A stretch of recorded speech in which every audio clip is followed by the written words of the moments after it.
Yeah, what's up, guys? Eckstein here. Just wanted to make a quick little update video, say what's up to everybody. Hope you guys have enjoyed the ESEA Season 7 LAN coverage from us.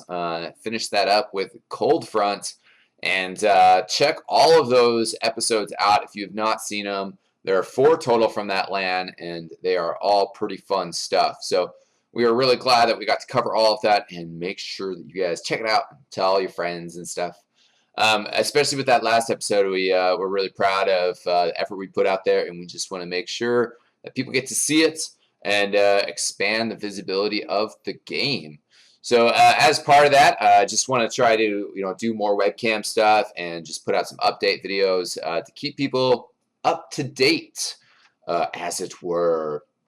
ESEA and Intermediates and Open have all kicked off.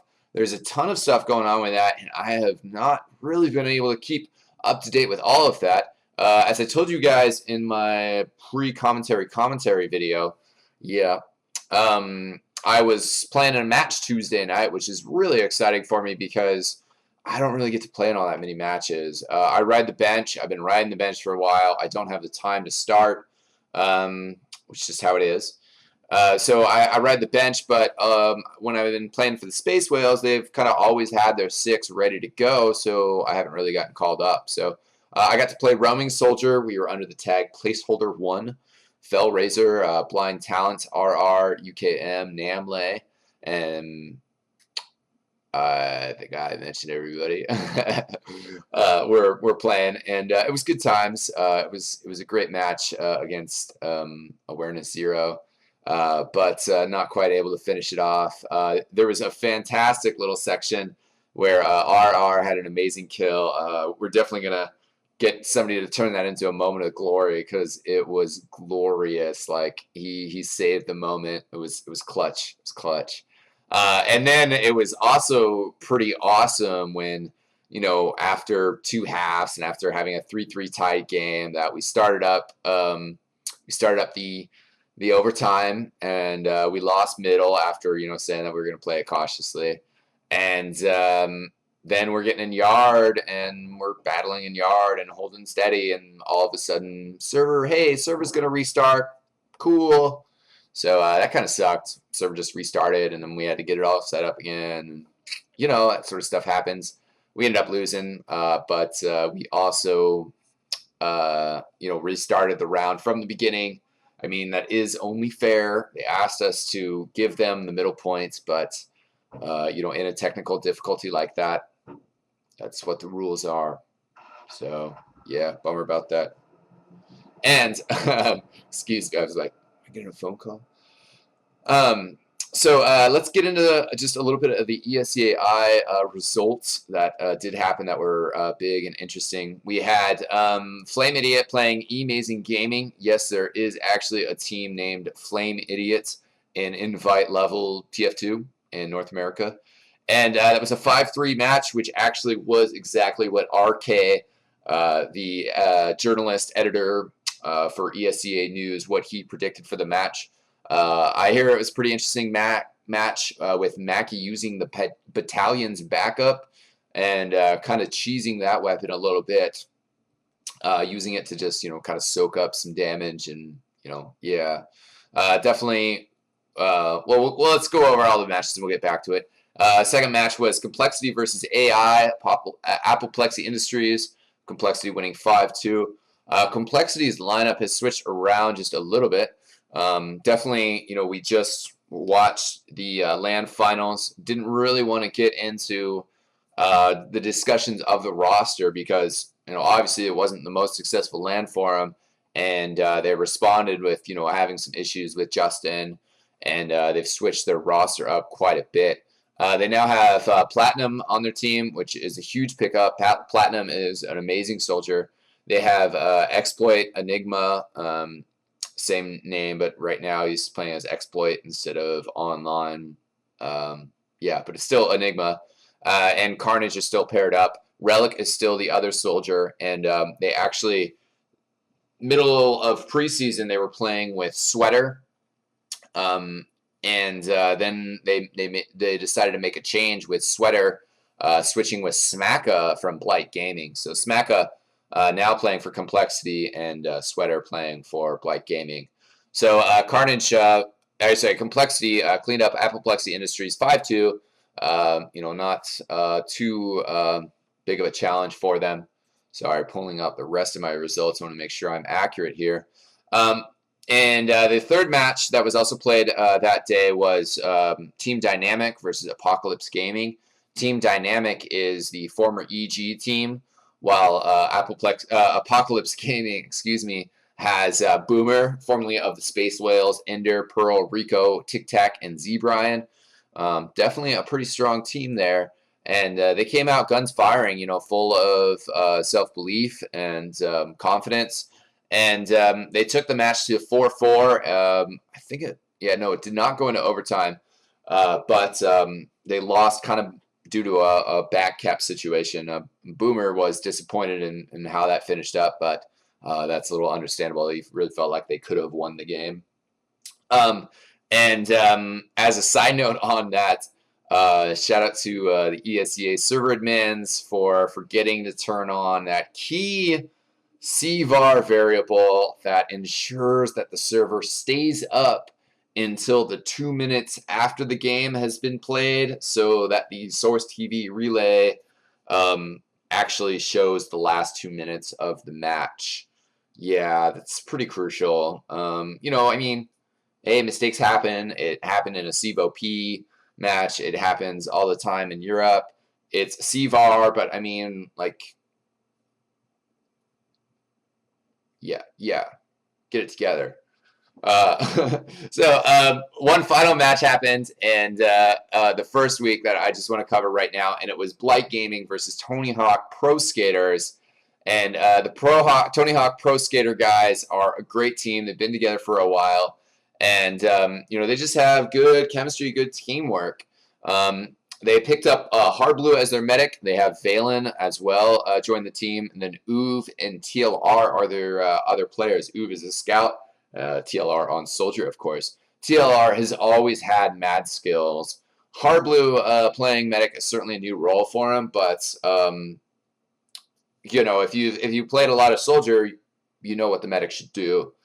So it's not too difficult of a transition. Blight Gaming, on the other hand, have had a lot of transition in their roster. Fragile is their medic. Oplade and Justin are their scouts. Sweater is their demo man, while Wonderwall and Ryan are their soldiers. So the battle between those two, Tony Hawk Pro Skaters were actually able to score the upset and win 5-3. So pretty big game for those guys.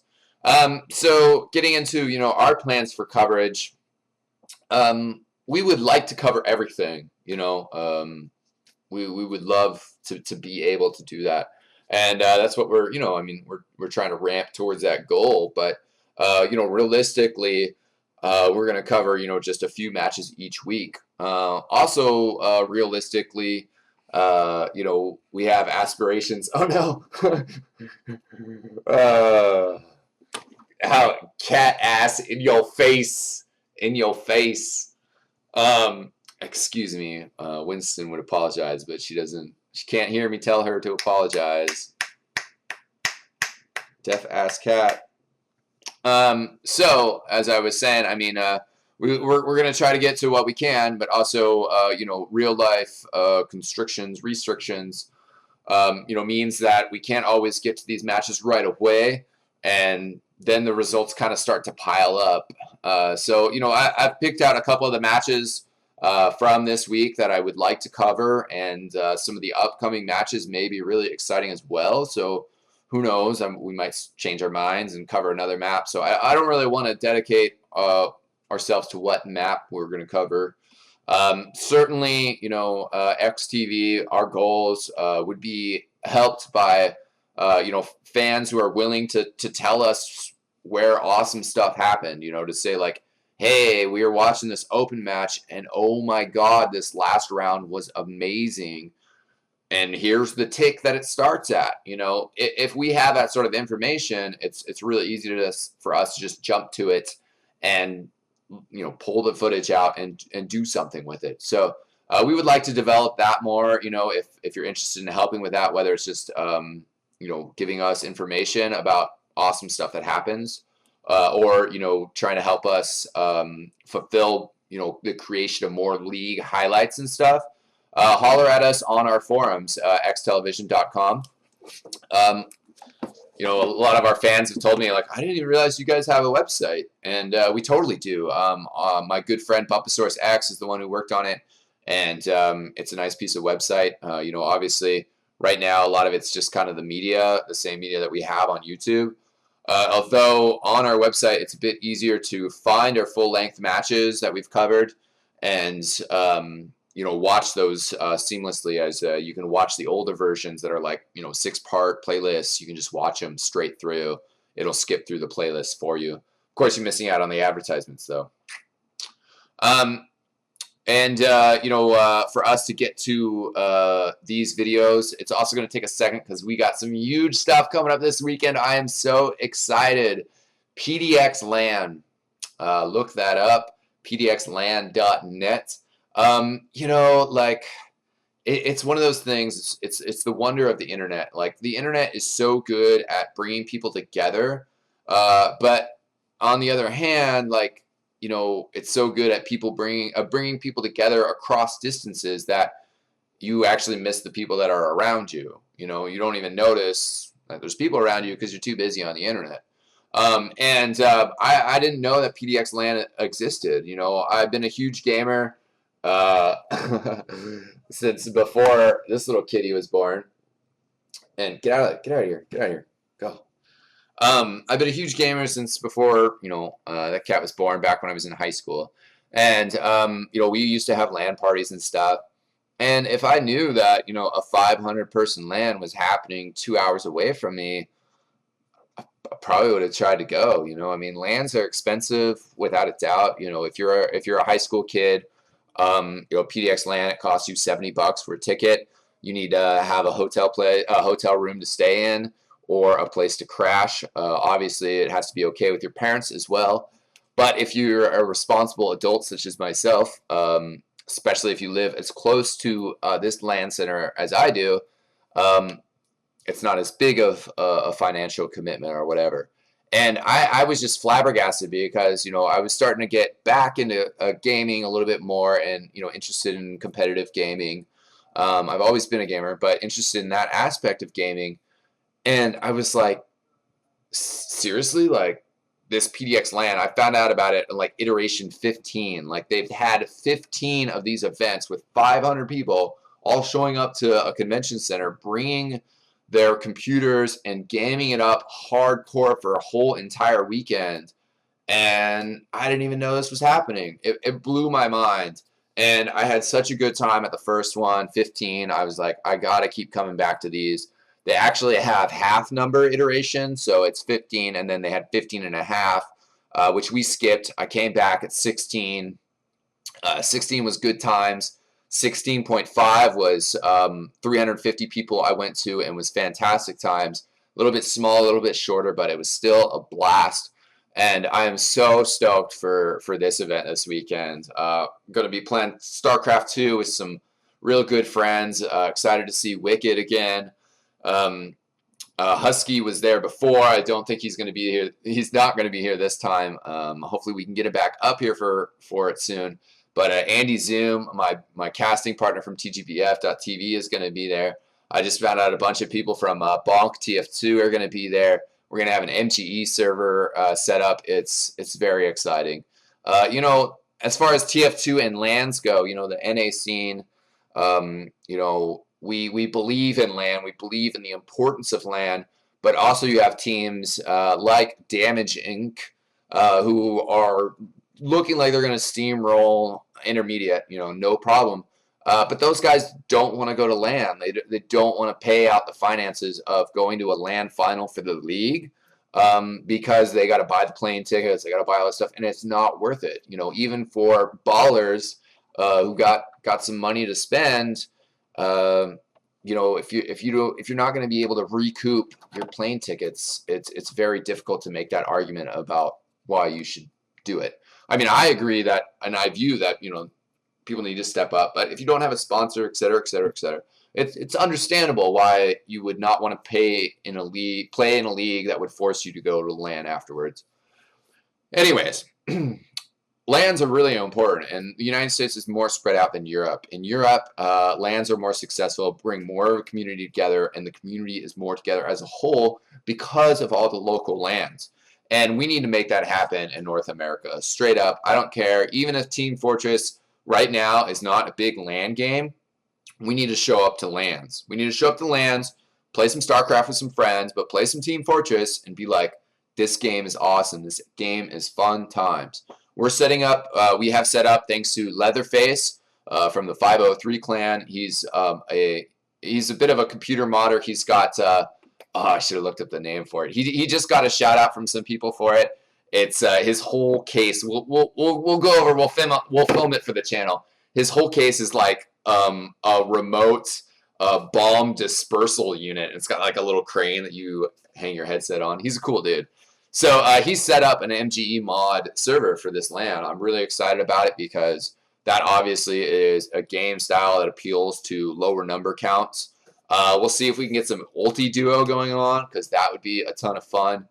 And yeah, like, you know, you just got to support your local LANs because, you know, sponsors show up for the LAN. Sponsors come out to the events. You get to meet your fellow gamers in person. It's just huge. It's just a big deal. I'm sorry. I'm rambling. We're getting into like day 9 daily, hour and a half long episodes, eXtvUpdate here. But that's not necessarily a bad thing. So let's move on real quick. I got 2 more items. We'll wrap this up. And this takes us back to the beginning of this little ramble, talking about ESEA and the results from the first week. Now, a bit of LOL hilarity going on. CP Granary was having a beta version of it tried out in the TF2 beta, where there is a new change in one of the sections from yard to garage. I'm going to add a little screenshot in here, so here comes the screenshot. And as you guys can see, it's a little extra doorway. You know, it's not much, but that is going to play a very big change in the dynamic of yard into garage. And I think it's going to be a very good change. I think it's going to open up granary. I think it's going to, you know, free up some of those stalemates. I mean, that was a very big problem there. And it's also going to make some classes able to get to middle a little bit faster. Granary middle is already madness. I think it's a really tough middle. I don't know. I was playing matches lately. I played my match on Granary, and it's a tough middle, man. It's madness. Like, everything can just go wrong. You don't even know. So anyways, they added that extra doorway into the game today, like an update. They just kind of threw it out there. And ESEA is in the middle of playing their Granary week.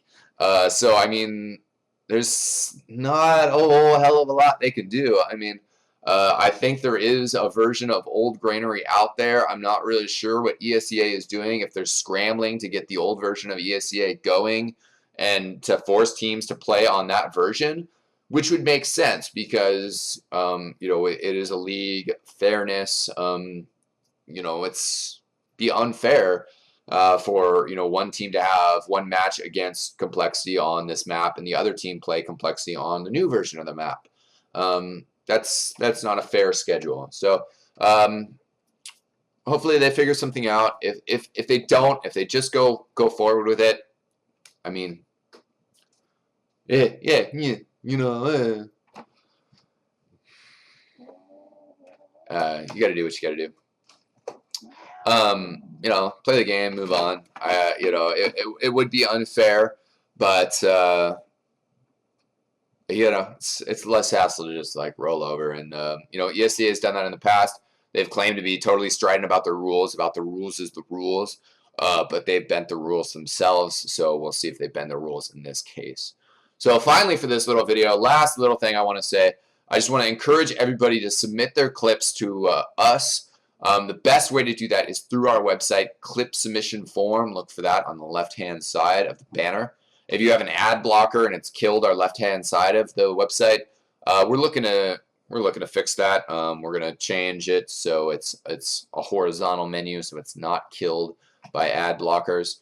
And Zigster, one of our very talented editors, is looking for clips for a community movie.